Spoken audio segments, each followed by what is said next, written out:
மீன ராசி.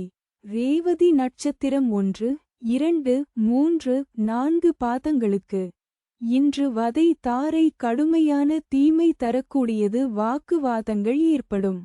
துன்பம், துயரம், வம்பு, வழக்கு, அடிதடி, அசுப செய்தி, பொருள் இழப்பு. இன்று 25வது நட்சத்திரம் தன்மான சோதனை. இன்று சந்திரன் பலன் இல்லை. பஞ்சபட்சி பலன். வளர்பிறை துவாதசி. சனிக்கிழமை.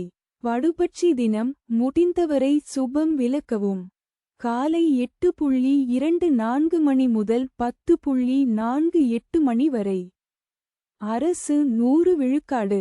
மிகப்பெரிய காரிய வெற்றி. தங்கள் அன்பு குடும்பத்தினர்களுக்கும் நண்பர்களுக்கும் இன்றைய ராசி பலனும் நட்சத்திர பலனும் கீழே கொடுக்கப்பட்டுள்ள இணைப்பில் எளிதாக பார்க்கலாம்.